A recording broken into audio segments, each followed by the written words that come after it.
Good afternoon बच्चों। आज मैं आपको फिजिकल एजुकेशन का चैप्टर 9 पढ़ाऊंगी, मनोविज्ञान एवं खेल। ठीक है, हमें क्या क्या पढ़ना है? शारीरिक शिक्षा का अर्थ और मनोविज्ञान का अर्थ एवं इसका महत्व, वृद्धि और विकास की परिभाषाएं एवं इनमें अंतर। वृद्धि और विकास बेटा, इनकी परिभाषा और इनमें अंतर बहुत इंपॉर्टेंट है। कभी पेपर में अंतर बताइए 3 नंबर में, और विकास और वृद्धि का परिभाषा पूछ लेते 1 नंबर में, तो आप इसे कर लेना। विकास की विभिन्न अवस्थाओं में विकास संबंधित विशेषताएं हम जानेंगे आज। किशोरों की समस्या एवं इनका समाधान हम आज जानेंगे। बेटा, किशोरों की समस्या एवं इनका समाधान का ये पेपर में पूछ लेते तो इसलिए इंपॉर्टेंट है। 3 नंबर या 5 नंबर पूछ लेते हैं, तो आप इसे कर लेना अच्छे से। ठीक है, नेक्स्ट मनोविज्ञान। मनोविज्ञान का अर्थ है, मनोविज्ञान का बच्चों अर्थ है,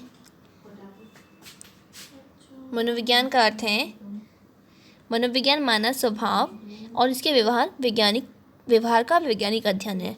ठीक है बच्चों, ये 1 नंबर में कहीं पूछ लेते हैं, तो इसलिए 1 नंबर में इतना याद कर लेना। उसके बाद खेल मनोविज्ञान का क्या अर्थ है? खेल मनोविज्ञान वह क्षेत्र है जो मनोविज्ञान तथ्यों, सीखने के सिद्धांतों, प्रदर्शन और खेलकूद में मानवीय व्यवहार के संबंधों को लागू करता है। ये बेटा, ये भी 1 नंबर में कई बार पेपर में पूछ लेते हैं, इसलिए इनको कर लेना। अब खेल मनोविज्ञान का क्या महत्व है?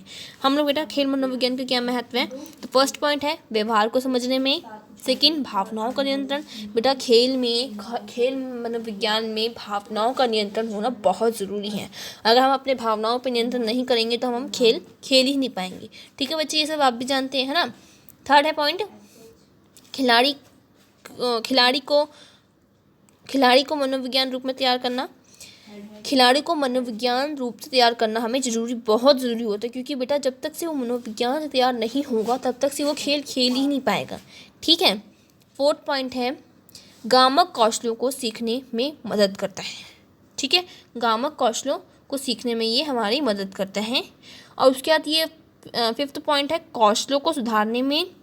और 6th पॉइंट है सफलता का प्रतिलोम। खेल मनोविज्ञान में ये भी आता है कि सब ये जो है सफलता का प्रतिलोम भी देता है हमें। ठीक है, तो बेटा ये पेपर में पूछ सकते खेल मनोविज्ञान का महत्व बताओ। 3 नंबर या फिर यहाँ देखो लिखा 3 नंबर या फिर 5 मार्क्स में ही पूछ लेते हैं। ठीक है, तो खेल मनोविज्ञान का क्या महत्व है मैंने आपको बता दिया अच्छे से। 5 पॉइंट्स 6 पॉइंट्स मैंने बता दिया। 6 पॉइंट्स कुछ अच्छे से आपको लर्न हो जाना चाहिए। बेटा मैं कुछ क्वेश्चंस भी दूंगी एंड में, आप उनको याद कर लेना।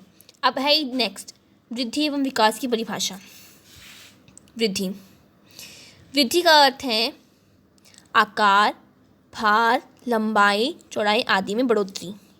ठीक है, विकास का अर्थ है शरीर में गुणात्मक परिवर्तन है, जैसे बच्चे की कार्यकुशलता, कार्यक्षमता और व्यवहार में प्रगति। यह भी इम्पॉर्टेंट है, कई बार पेपर में पूछ लेते 1 नंबर में।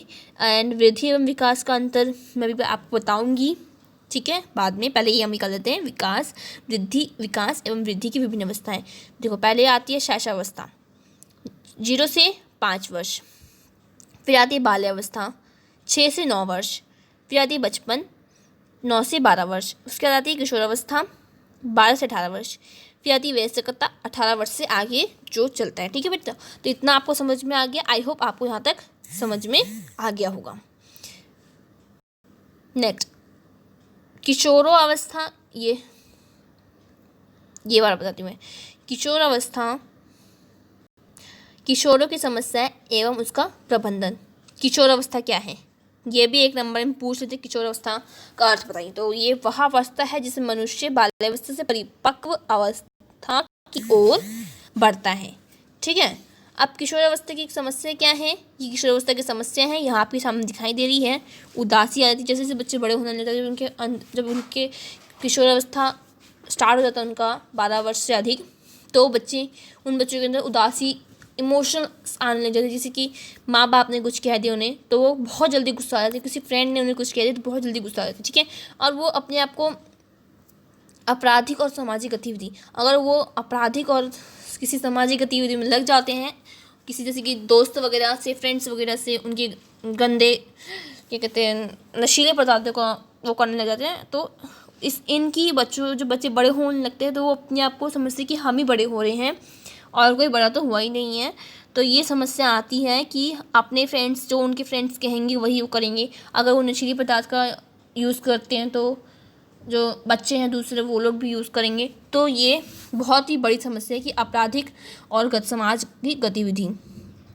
नशीली दवाओं का दुरुपयोग, नशीली दवाओं का वो लोग बहुत दुरुपयोग करते हैं, ठीक है। कम आत्मसम्मान, वो लोग अपने आप को कम आत्मसम्मान समझते हैं कि हमें तो कोई सम्मान ही नहीं करता, और उनके अंदर कुछ अंदर की समस्याएं भी आने लग जाती हैं, ठीक है बच्चे। अब है किशोरावस्था की समस्याओं के समाधान। ये किशोरावस्था की समस्याओं का समाधान है कि कैसे हमें इनका समाधान करना चाहिए। कई बार पेपर में पूछ लेते हैं 5 नंबर या 3 नंबर का। तो फर्स्ट पॉइंट है माता पिता की सहानुभूति और उदार रवैये का व्यवहार। इसमें देखो बेटा कि जब बच्चे बड़े होने लगते हैं, उनके अंदर किशोर अवस्था आने लग जाते हैं, तो माता पिता को अपने बच्चों से प्यार से बात करना चाहिए, जिससे कि बच्चे जो हैं अपने पेरेंट्स को अपना वो ना समझे दुश्मन, दोस्त समझे कि हाँ भाई मेरे पेरेंट्स अच्छे हैं, वो मेरे लिए कुछ ना कुछ कर रहे हैं, ठीक है। सेकंड पॉइंट है घर और स्कूल में स्वस्थ वातावरण। घर में और स्कूल में स्वस्थ वातावरण होना चाहिए ताकि बच्चे इन सब जो चीज़ें हैं, नशीली दवाओं का दुरुपयोग, उदासी, आपराधिक और सामाजिक गतिविधि करने में लग जाते हैं। तो बच्चे जो घर का और स्कूल में स्वस्थ वातावरण रहेगा तो बच्चे इन सब चीज़ों में लगेंगे ही नहीं, है ना। किशोर मनोविज्ञान का समुचित ज्ञान होना चाहिए उन्हें, कि हमें उनके पेरेंट्स को, उनके टीचर्स को जागृत करना चाहिए कि जब बच्चे बड़े हो रहे हैं उनको मनोविज्ञान का समुचित ज्ञान देना चाहिए, ठीक है। उचित यौन शिक्षा उन्हें देनी चाहिए, ठीक है। सही दिशा में ऊर्जा का प्रवाह होना चाहिए। ये उनकी क्या कहते हैं वो है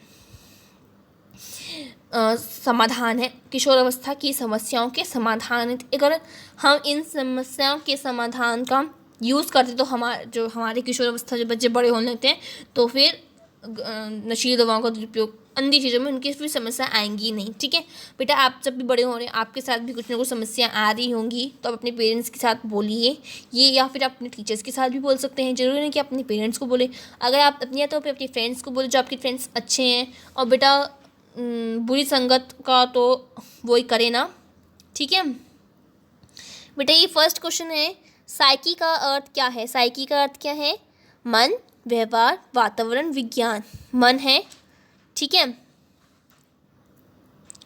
अब मैं आपको दूसरा बताती हूँ। हाँ, मनोविज्ञान एवं खेल नहीं, वृद्धि और क्या कहते हैं, वृद्धि और उसमें अंतर, विकास में अंतर आ जाते थे। पहले ये देखो बेटा मैंने लिख रखे हैं, वृद्धि को मापा जा सकता है, वृद्धि को मापा जा सकता है और विकास को मापा नहीं जा सकता, ठीक है। वृद्धि एक निश्चित अवधि तक होती है और विकास जीवन भर चलते रहता है। हमने भी देखा ना, हमने पढ़ा ना, विकास जो है जीवन भर चलता रहता है। वृद्धि मात्रात्मक है व गुणात्मक है। यहाँ पे क्या लिख देंगे, विकास मात्रात्मक व गुणात्मक नहीं है, यहाँ पे आप ये लिख देंगे। फोर्थ पॉइंट, वृद्धि के बिना विकास संभव नहीं है। वृद्धि के बिना विकास बेटा हो नहीं सकता, है ना, ये लोग हमने पढ़ चुके हैं। उसके बाद विकास वृद्धि के बिना संभव है ना, विकास वृद्धि के बिना संभव है, पर वृद्धि के बिना विकास संभव नहीं है। तो बेटा ये आपको हो गया। कुछ क्वेश्चंस आप कर लेना, मैं आपको क्वेश्चन दे रही हूँ। फर्स्ट क्वेश्चन, मनोविज्ञान का अर्थ क्या है, ये क्वेश्चन कर लेना, इंपॉर्टेंट है, 1 नंबर में आ जाता है। ये रहा बेटा, मनोविज्ञान का क्या अर्थ है, ये 1 नंबर में आ जाता है, ये कर लेना। उसके खेल मनोविज्ञान का क्या अर्थ है, ये भी कर लेना, 1 नंबर में आ जाता है। उसके बाद खेल मनोविज्ञान का क्या महत्व क्या है, ये भी कर लेना, 3 नंबर या 5 नंबर में आ जाता है, तो ये भी कर लेना। उसके वृद्धि और विकास में अंतर 3 नंबर में या 5 नंबर में आ जाता, कर लेना। उसके बाद वृद्धि और विकास की परिभाषाएं लिख लेना, 1-1 नंबर की आ जाती है। फिर विकास और वृद्धि की विभिन्न अवस्थाओं के बारे में लिखना, 3 नंबर में आ जाता है। तो शैशवावस्था किसे कहते हैं, बाल्यावस्था किसे कहते हैं, बचपन, किशोरावस्था, वयस्कता, इन सब के बारे में आप लोग बेटा जान चुके हैं, तो बेटा मुझे दोबारा बताने की जरूरत नहीं है, ठीक है। तो वृद्धि इन सब के बारे में कर लेना, ठीक है। इनकी किसे कहते हैं, शैशवावस्था किसे कहते हैं, इन सब के बारे में, ठीक है। और उसके बाद किशोर अवस्था क्या है, इसका अर्थ क्या है, 1 नंबर में कर लेना।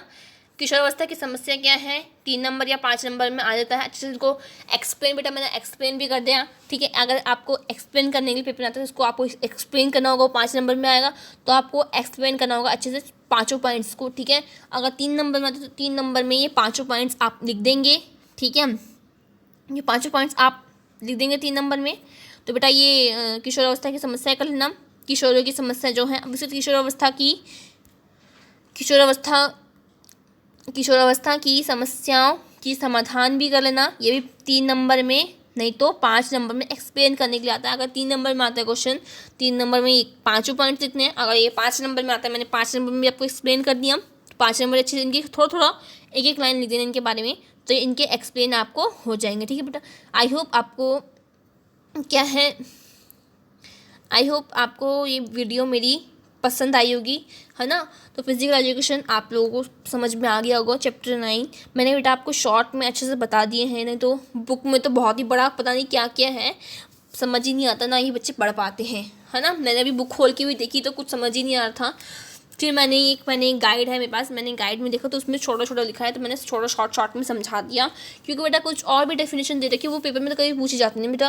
मेरे को 25 साल का एक्सपीरियंस है, 25 साल से फिजिकल एजुकेशन पढ़ा रही हूँ, इसलिए बेटा मुझे 25 साल से मैंने देखा है कि जो और भी डेफिनेशन है उसमें वो तो आती ही नहीं है, तो वो पढ़ने का कोई फ़ायदा ही नहीं है। ये जो मैंने मेन पॉइंट्स पढ़ाए हैं यही आते हैं, 1 नंबर, 3 नंबर, 5 नंबर, यही, ठीक है बेटा। और वैसे भी इस चैप्टर की वेटेज बेटा बहुत ही कम है, कोई ज़्यादा है ही नहीं इस चैप्टर की वेटेज, तो ज़्यादा इस पर ध्यान देने की आपको ज़रूरत नहीं है। मतलब जितना मैंने पढ़ाया उतना भी कर लेंगे ना आप, तो भी आपके नंबर आ जाएंगे, अच्छे नंबर तो आ ही जाएंगे बेटा। वैसे भी आपका 70 नंबर का पेपर होगा फिजिकल एजुकेशन का, जिसमें से 20 नंबर तो आपके उसमें चल जाएंगे 1 मार्क क्वेश्चन में, ठीक है। तो इसमें से हो सके वृद्धि और विकास में अंतर आ जाए 3 नंबर में। इस चैप्टर की वेटेज मेरे ख्याल से बेटा 7 नंबर है, 7 नंबर इस चैप्टर की वेटेज है ना। आई होप आपको ये फिजिकल एजुकेशन का जो चैप्टर 9 है समझ में आया होगा, है ना। आया तो प्लीज़ कमेंट बॉक्स में लिख देना कि आपको आ गया है। एंड लाइक एंड शेयर इस वीडियो को करना, ताकि आपके और भी फ्रेंड्स जो हैं इस वीडियो को सुने, समझें, करें, शॉर्ट में समझें अच्छे से, ठीक है। एंड सेकेंड थिंग इज़ कि आप लोग लाइक भी कर देना इस वीडियो को, ताकि आपको समझ में आ गया तो लाइक कर देना। इससे मेरा बेटा